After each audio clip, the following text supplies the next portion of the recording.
Hi, I'm Maurice Patton. This is Chip Cirillo. Welcome to our version of Game Day for Friday, May 10th. Spring sports winding down. Getting into postseason in all five of the spring sports at the high school level, and regardless of what the weather has looked like off and on here over the last few days, we've had some postseason action heading into regional play in a lot of these sports. And Chip baseball, they've kind of dodged some raindrops and had some interesting stuff going on.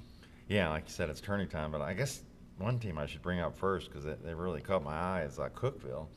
Probably the best record they've ever had. They won the 6 AAA district championship yesterday, and if you can believe it, they're 32 1-1. And do you remember Greg Tubbs that used to play for Austin P? Mm-hmm. Yeah, his son Darian is on the team, Okay. one of the standout players. But that's just a phenomenal record. So I'm kind of curious to see how far they can go once we get into regions. And their one loss was to a team out of Knoxville earlier in the year. Yeah, Was I it not? believe you're right on that, and a tie also. So, but yeah, they've just had a phenomenal season. So that's pretty cool to see a Yeah. record like that. It's fun when you see records like that to kind of follow them here over this next stretch, to see the build up as you head toward Murfreesboro, and you kind of hope that they can keep it going at this point, because you just want to see what a team like that is about. Like you said, 32 wins in 34 games is a pretty impressive run, and you'd kind of like to see them make that big step and get to spring fling. Yeah, because I don't think they've enjoyed this kind of success before, but for them, I mean, there's some really great teams out there that they're going to run into in the next few weeks. So it's going to only get harder. So that's for, yeah. Tullahoma, they had to go to a second game with Columbia, and they beat them 7-6 to win the AAA district championship. Excuse me, and I guess it won 2 games there, so that was really a good one. So that's a team Cookville could maybe run into eventually. So You had to know, and it wouldn't surprise you greatly if in the regions next week both Tullahoma and Columbia win their games. Columbia will have to go on the road, to Riverdale, I guess. Is that where they go? yeah, that's the bad news for Riverdale and Oakland.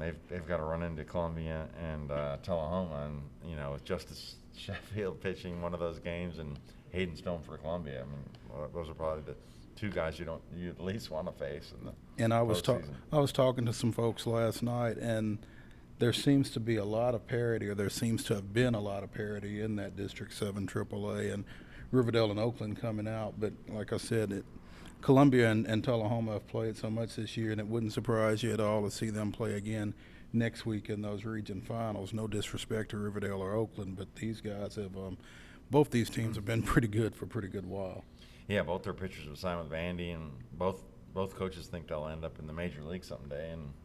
And Sheffield, they're even talking about him being an early round selection. So just so much talent in the mound for those 2 teams. So. And when you think about Tullahoma, Justice has had a heck of a year, and his older brother is the one that had the elbow surgery. Yeah, Is that right? that's the thing that kind of kills you is, if Tullahoma doesn't win it all, you're always going to wonder if Jordan hadn't had that elbow injury, how far could they have gone? And you hate to lose a weapon like that, but I guess injuries are part of sports. So Exactly. and they've lost a really star player, so it's just something they're going to have to deal with. And some other teams that are doing really good. Brentwood Academy won the Division II AA East Middle Region, and they're set up to make a good run in the postseason, it looks like. And Will Haney, what a great player he is. It's interesting. Will signed with Alabama as a catcher, but you were telling me a few weeks ago he's been getting a lot of time on the mound instead of behind the plate. Yeah. That's his future at catcher. That's what he's really known for. But yeah, his stats were amazing. I think his ERA was below 0 and had a great 1-loss record, and he's really been lights out on the mound for those guys. So yeah, great weapon for them. And sometimes in baseball, it's the same teams that are so good every year. And good past year, 30-3. They're the defending AA champs, and they're rolling, won the 9 AA title. And although somewhat new team, CPA swept 3 games from Lipscomb this year, and so they won their district. And Lipscomb's the defending champ, so that was a great win for CPA. So then FRA is back to, Coach Weicher's been there forever.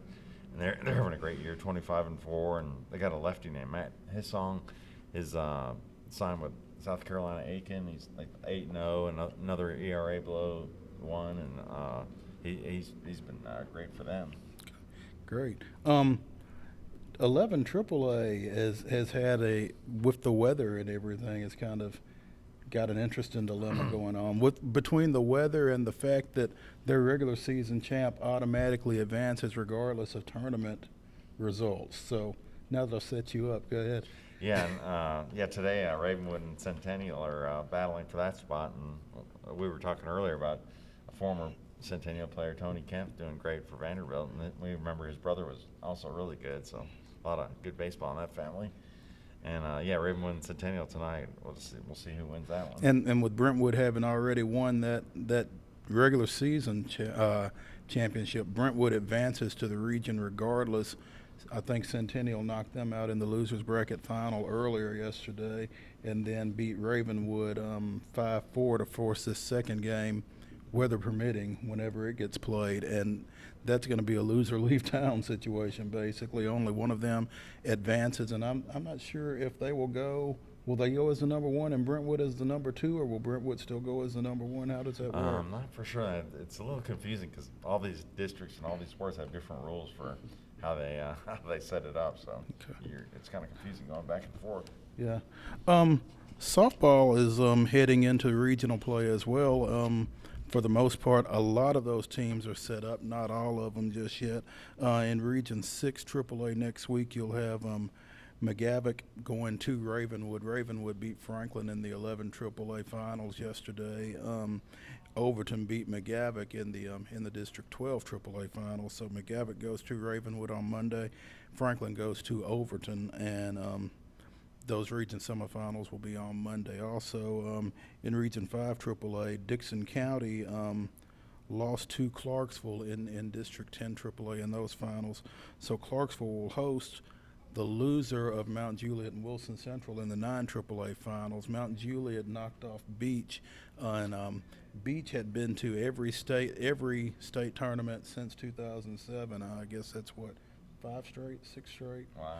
But so this will, and they lost in the losers bracket finals. Mount Juliet and Wilson Central will play tonight. Winner will host Dixon County on Monday. Loser goes to Clarksville. In Class AA, Good Pasture lost to Greenbrier in the 9 AA softball finals, and so they will go to Lipscomb, which defeated Hume Fogg in the 10 AA championship. So Hume Fogg at Greenbrier, Good Pasture at at Lipscomb Academy in Monday's semifinal. So those are just a couple of the softball regionals as they set up for next week, and we've still got a few more games that'll be played here, again, weather permitting, either today or on Saturday to get the rest of those schedules set up. Slipping into soccer. Yeah, your alma mater, Franklin, is looking really good this year. 12-0-2. They beat Ravenwood last night 1-0 to win District 11 AAA, and Mike Burgoyne is a first-year coach over there, and what a job! Imagine that, his first year. And I don't think Franklin's ever won the boys soccer state title, and you don't want to look too far ahead, but that's got to be in the back of their mind. And I guess they're sort of in the shadow of that great Franklin girls program. Well, that district has had a lot of good boys soccer, though. I mean, Brentwood won the state championship last year. Was Centennial also in the tournament last year, or was it the year before? I mean, they've advanced some teams to the state tournament here over the last few years. I believe it was the year before that great goalie that was really tall, and they came in second that year. I think they lost in overtime to Hendersonville. Okay. So a lot of people say 11 AAA is the toughest district in the state for sure. And Brentwood, defending champs, Ravenwood knocked them off, so they'll be missing from the state tournament this year. They seem to go almost every year, so we'll be missing them. All right. Track, we've got subsectionals that have taken place this week. You got sectionals going on next week. We also had state decathlon and pentathlon qualifying going on at the regional level this week. One of the big items in decathlon was that Jalen Ramsey, the defending Division II champion from Brentwood Academy, did not run in the middle region. Apparently, for track they go east, middle, and west instead of combining that east and middle region.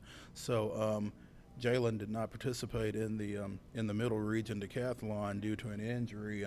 Brad Perry said that he hopes that he's able to come back and take part in the region track meet coming up. But Ramsey was the defending state champ in the decathlon, and Anthony Donovan from BGA, who has signed with Virginia for track, finished third in the state decathlon last year in D2, won that region, scored 6,775 points, and kind of opens things up a little bit. Donovan finished third last year. Harrison Williams from Memphis University School finished second last year. He scored over 7,000 points in his regional decathlon. So that'll be something to kind of keep an eye on going into spring fling. In AAA, Chaz Hawkins from Centennial won the sectional decathlon, scored 6,386 points, and he was, I think, a top 3 finisher last year in AAA as well. And Lipscomb Academy's Jackson Powers was the top point scorer at the Class A, AA regional level, finished with 6,087 points. So in the AAA decathlon, he's going to be a guy to watch. In the girls' pent, the Middle Tennessee region had the top 3 qualifying point totals in the state.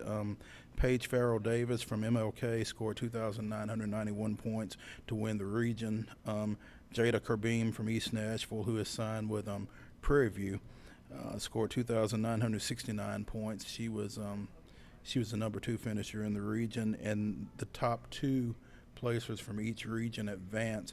Also, as an at-large, Takesha Hagans from Maplewood scored 2,960 points in the region, was third-place finisher, but she'll go as having one of the top point totals in the state after the top 2 from each region go. So it's going to be a definite mid-state flavor in the AAA girls pent, looks like, and we'll have sectionals going on next week at the track in all 3 classes, and like I said, just winding down towards spring fling. Tennis. Oh yeah, probably the big match to look forward to this week in Region 6 AAA. You got Max Littman from Brentwood and Stephen Carl from Ravenwood. They're both nationally ranked in their age groups in junior tennis, and of course Max is headed for Florida, and probably Max will be the favorite. Of course, they'll be in the semis on Monday, and favored to win, and then if they did win, they would meet on Wednesday for the finals. And you kind of feel bad because they're both probably worthy of going to the state tournament, but one of them will only make it to the region finals. So that's just the way tennis. So the region finalist is the only one that advances in right, tennis. In tennis, so that's the tough part of it if you're in a tough region like they are. So, and encouraging news from Stephen's older brother Sean. He's doing really well in his battle against cancer, so we're really glad to hear that. And he signed with UT, and he's hoping he can make it up there soon. So get on with his life. So that's great to see. That's awesome. And I suppose I should mention lacrosse too, because the girls lacrosse is in the semifinals tonight, and we had 3 local teams make it. Pope John Paul II, they're hosting the Final Four, and also Ravenwood and Ensworth made it. So three local girls teams in the lacrosse state finals. Awesome. Okay. Well, great. I think that kind of takes care of us here for game time for Friday, May 10th. Maurice, Patton, this is Chip Cirillo. Be sure and catch us down the road here on Tennessean.com. Thanks.